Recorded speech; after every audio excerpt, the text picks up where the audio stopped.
This is Comic Picks by the Glick. Hey, I'm your host, Jason Glick. Jason Glick, what's going on? You're the podcast. It's named after you. Yes, as it has been for quite a Yeah, while now. yeah, absolutely. So, what do you have on tap tonight? All right, so this is something that I hadn't specifically planned for, but then when I realized that, hey, wait a second, this is a series that is finished up. I should probably talk about it, like on the podcast. And that is Wonder Woman Earth One by Grant Morrison and Yannick Paquette. For those of you unfamiliar with DC's Earth One series, it's basically a continuity-free multiverse like multiverse-free reboot of a character spearheaded by a specific creative team. Prior to Wonder Woman, we've had takes on it's like on Superman, Batman, Teen Titans, Green Lantern, but Wonder Woman it's like has been like particularly notable in the sense that it's basically features an A-list creative team, specifically Grant Morrison.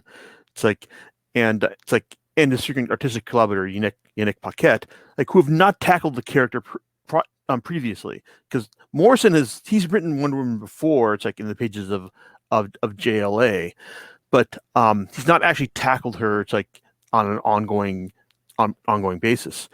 So basically, for him like to get carte blanche to reinvent the character for like this like continuity free reboot, it's kind of a big deal, or at least it was like way back when this volume 1 launched in it's like in May of 2000 of excuse me of 2016. Yes, this is like quite a while ago. It's like, and that's kind of my problems this series. But to establish things, the first volume, it's almost kind of like a Disney princess style take on Dinah Themyscira. It's like it starts off with it's like on the very first page with Hercules. It's like I'm bringing your mother Hippolyta to his knees, basically saying like, yeah, now like you're going to be like my woman. It's like, and I'm going to like rule over all you people, all human all. So I can show you like what man's world is like. And naturally, it's like Hippolyta is having none of that, and she's able to defeat Hercules, and in doing so, Usher like realizes that day, it's like the only proper world that we can have is like one that is like that is female centric and one run by only women. So she takes all the survivors and decamps to Paradise Island, where they live for like the next 3,000 years, where she also like raises her daughter Diana, from clay, as is like the traditional like origin of Wonder Woman. At least that's what we're told initially. But once you know it, Diana, she's got this rebellious streak, and she wants to like know more about like the world outside. It's like, and she doesn't just want to be. It's like like the like just like her mother's daughter who was born of clay and just has the specific role to play within this society. And then she gets her big break when a plane from Man's World crashes on Paradise Island, and she rescues this man, Steve Trevor, who in a big change from like previous incarnations of the character is African American as opposed to white. So while she tries to heal him, it's like she realizes that she can't do that, and she needs the medicine of Man's World in order to do this. So after defeating one of her sisters in like in traditional combat that she is supposed to lose, she winds up getting the not quite the permission, but the means to leave Paradise Island and go to Man's World, and like basically to save Steve Trevor, but also realize that, my God, it's like this is a horrible backwards place. It's like where it's like where women are left to die. It's like in hospitals. It's like because like Man's World's medicine is not as advanced as how it is on Paradise Island. It's like in how like men will like initially will always go to like resort to violence as the first resort rather than the last resort when it comes to like solving problems, which is why she's greeted with the United States Army. It's like when she like brings Steve to a hospital, and they wanted like, hey, we need to come back here to answer some questions. And well, she fights back and all, and realizes that hey, this world is like not worth my time. But on her way back, she rescues a group of sorority girls, the Beta Lambda girls, and who one of their members is uh is old time Wonder Woman ally Etta Candy, like in reimagined here as a energetic plus sized girl. It's like who's got the energetic like energeticness and positivity. It's like to convince Wonder Woman that hey, maybe there is like another way to it's like to attack this to help with this world. It's like woo, woo, as she's prone to going. So it's so like it's like she shows Wonder Woman that that there's some there's more to like man's world than she was initially shown. That there are some like positive aspects to it, and that it's like hey, it's like maybe she can like help the things out here. But then Wonder Woman's like Hippolyta also sends like the Gorgon like to like frighten Wonder Woman coming back and all. It's like, and by the end of the volume, it's like, well, it's like she's kind of been given like she's convinced her mother that maybe like like helping out man's world is like is a worthy endeavor. And well, it's like, and volume ends with her like just arriving on the scene to do just that. And if you're thinking, well, wait a second, so like the first volume is basically like Wonder Woman just convincing her mom to let her go and help man's world. Well, okay, that's fine, but that's kind of like more of an act one than like a volume one. Had it been a proper volume one, we've gotten like a good, solid, self-contained, like story here that basically like had like a nice like nice like selection, nice arc of like it's like a rise, fall, and climax. But here it just kind of feels like the setup to the stories that Morrison and Paquette like we're going to tell like as they go on. It's more like a volume 0 than a volume 1. I mean, yeah, it's entertaining and in the sense that like Morrison, it's interesting to see Morrison reincorporate like some of Wonder Woman creators William Moulton Marston's more out there ideas, in the sense that like he was big on bondage, and Morrison like reinterprets that as the women on Paradise Island are big on like submission to a living authority, in the sense that yeah, it's like you're like like authority is going to love you and all, but you've got to like say yes, I want you to dominate me, and that is kind of like a big ass right there, especially when Wonder Woman like basically positions this to Steve. It's like with the spiked collar, and he's kind of like, "The hell are you talking about, woman?" So, look, he doesn't actually say that, but it's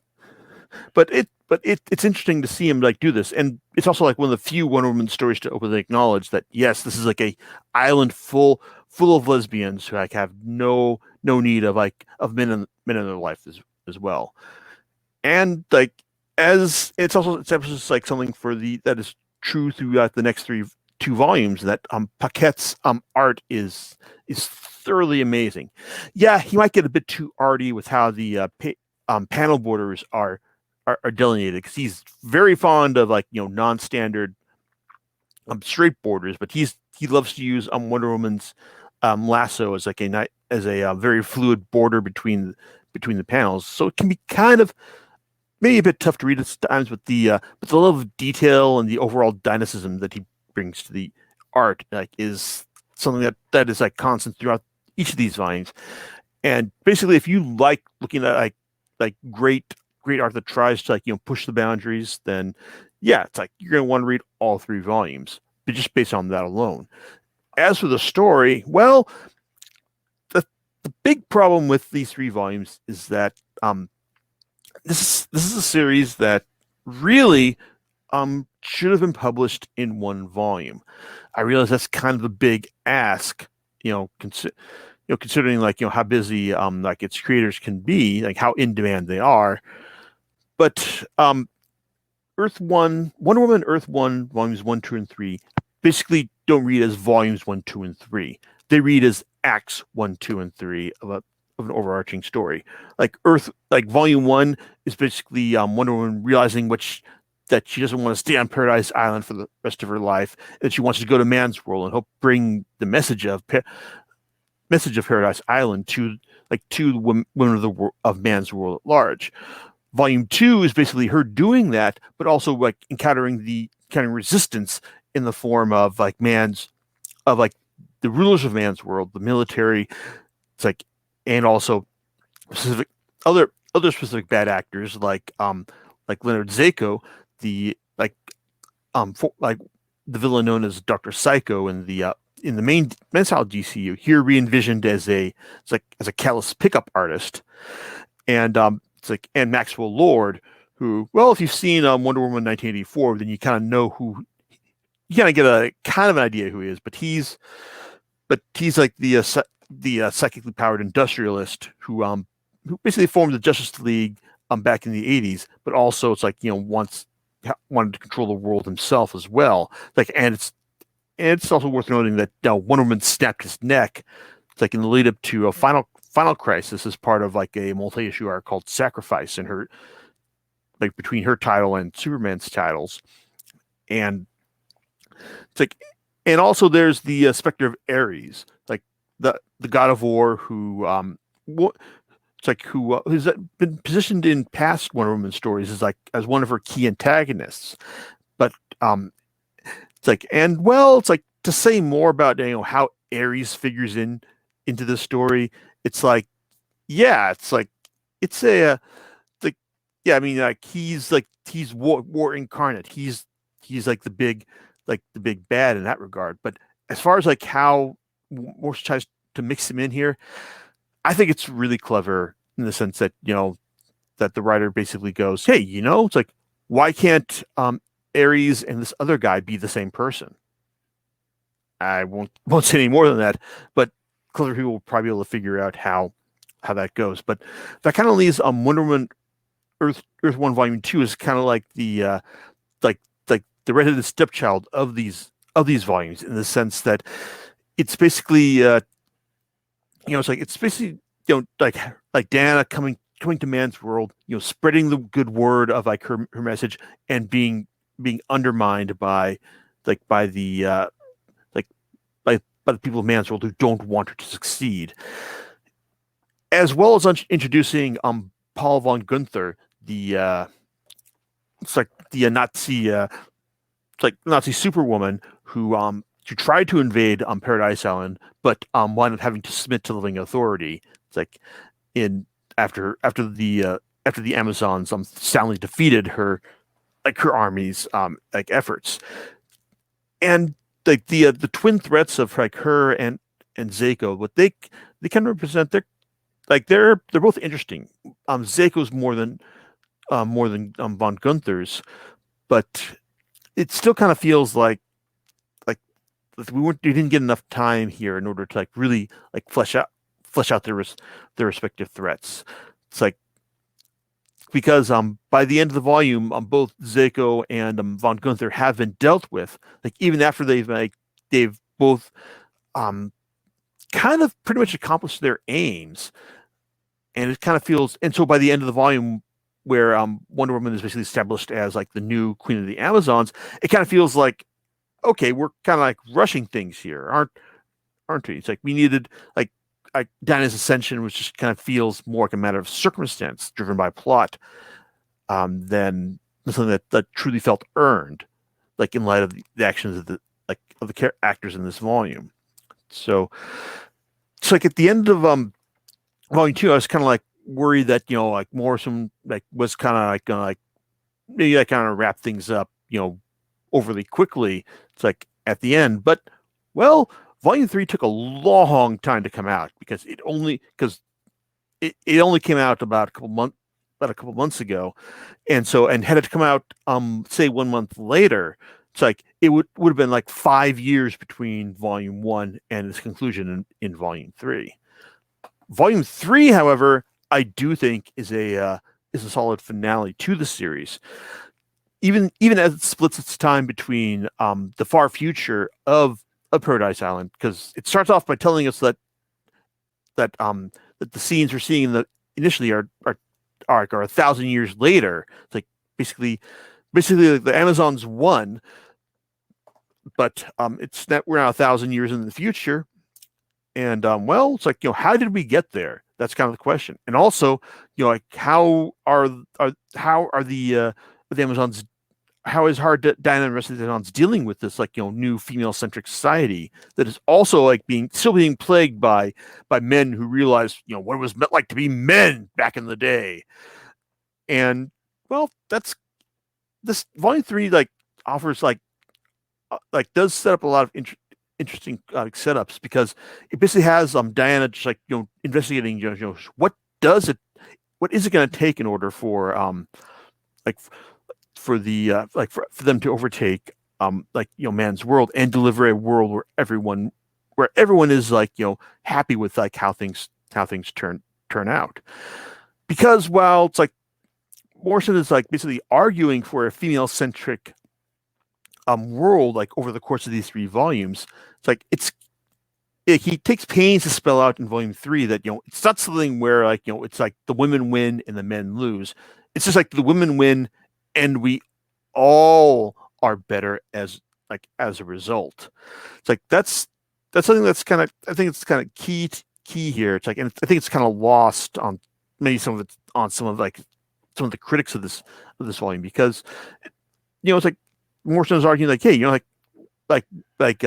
giving like the world a more like female centric perspective is like, hey, it's like it's not just like like the men lose, like everyone wins. We're all better as a result, and you know what? I think that's great, and I think that the way he presents things here, like, really kind of works. I mean, when it's like when the when it's like when the governatrix of of the world is threatened by a male suicide bomber. It's like, well, she's not about to snap his neck in order to preserve the status quo. No, she just basically she talks to him. She basically asks him like, well, why do you feel this way? It's like, and this guy, it's like she just kind of like talks him out of like it's like out of out of being a suicide bomber. It's like, and I really like that approach right there. It's like I do enjoy what he says here.